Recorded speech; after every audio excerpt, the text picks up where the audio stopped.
This video you are going to see speed control of DC motor. This one is the connection table. DC shunt motor. DC shunt motor consists of stator winding and rotor winding. Stator winding is the field winding. Rotor winding is the armature winding. In case of DC shunt motor, the stator winding is connected parallel with the field winding. The stator winding terminals are A1 and A2. Field winding terminals are F1 and F2. The terminals are connected to the back side of this panel board. Then this one is the 3-point starter. The purpose of this starter is to reduce the starting current. The starter terminals are LFA. That's also connected back side of this panel board. Power supply, DC power supply, plus minus. The aim of this experiment to control the speed of DC motor by armature control method and field control method. Here two methods are used to control the speed of the DC motor. In case of armature control method, the DC shunt motor speed is reduced from its rated speed. In case of field control method, the motor speed is increased above its rated speed. Then apparatus required. The required apparatus are, first one is a voltmeter of range 0 to 300 volt. This is the required voltmeter. Then second one is the ammeter of range 0 to 2 ampere. The voltmeter and ammeter both are moving coil type because these meters are used to measure a DC quantity. This ammeter is for measuring the field current. Then it's required two rheostats of range 1250 ohm 0.8 ampere, then 50 ohm 2.5 ampere. Then tachometer of digital tachometer 2.5 to 99,999 RPM. The required quantities of connecting wires. Then fuse rating design. In case of no loaded test, the fuse rating is normally the 20% of the rated current or full load current. Then here consider term initial precautions. The two initial precautions are the motor field rheostat should be kept at minimum resistance position. Then armature rheostat must be kept at maximum resistance position. Circuit diagram. Here the circuit diagram, the plus minus is the supply terminals, is connected to the DPST switch, double fold single throw switch. Then the supply positive to starter L.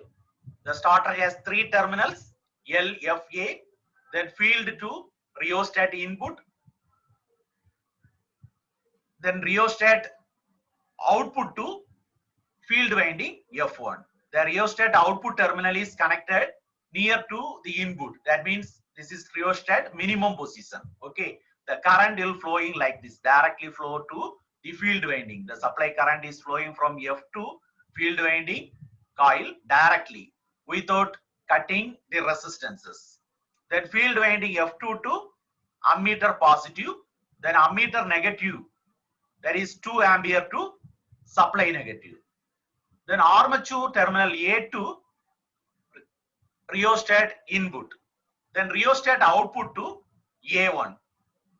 Here the rheostat output is connected near to this output side. Okay, the output is connected not in this input side, that is the output side. So that position is called the maximum position of the rheostat. Okay. Then the voltmeter is connected across the armature winding A1, A2, connected across A1 and A2. That is positive is connected to A1, the negative of the voltmeter, that is 300 volt, is connected to A2. Then tabulation. Here we are going to conduct two experiments. So first one is armature control method. Armature control method here fix one field current, then varying the armature resistance, measure the armature voltage and the speed.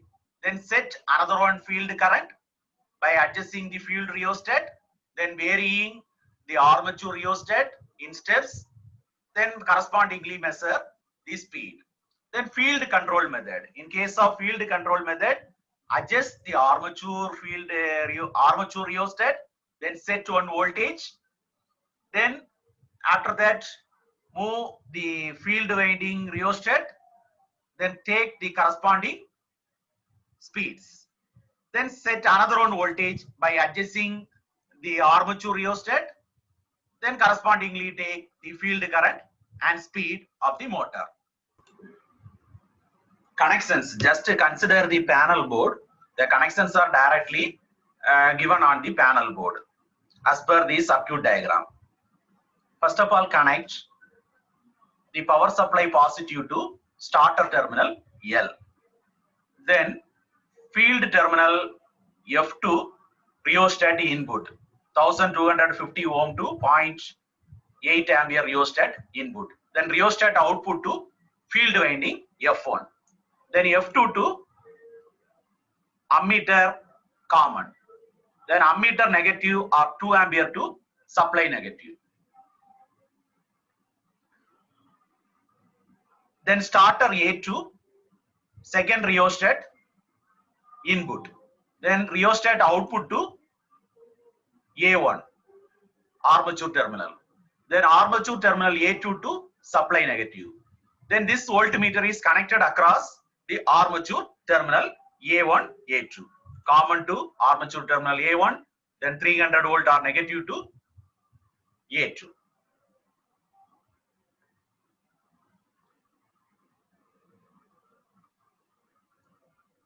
Here this rheostat position is at minimum position. That is, this point is near to this input side. Then this rheostat, that is the armature rheostat at its maximum position. This point is near to the output side. Then switch on the power supply. Then start the motor by using the 3-point starter. Slowly. Then the motor. Then take the reading. First of all, armature control method. Move this rheostat and set one field current. Move the field rheostat and set one field current. Then varying the armature rheostat in steps, measure the voltage and the motor speed up to its rated speeds. This method, the armature control method, is only possible for speed less than its rated speed. Then second method, field control method. Before going to this second method, the rheostats are in initial condition, initial position. The field rheostat must be in minimum position. The armature rheostat must be in maximum position. After that, move this rheostat, then set one voltage. Move the armature rheostat, then set one voltage. Then adjust the field rheostat in steps, then measure the field current as well as motor speeds. Then finally draw the model graph from the tabulation. Here this one is for armature control method. Armature control, speed versus voltage. Here the current value, the voltage value increases, the field current value also increases. Okay, the field current value increases. Then second one is for field control method. Here the graph is between speed versus field current.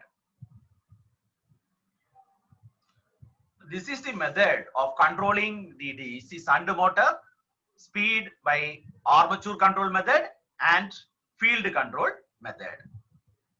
Thank you.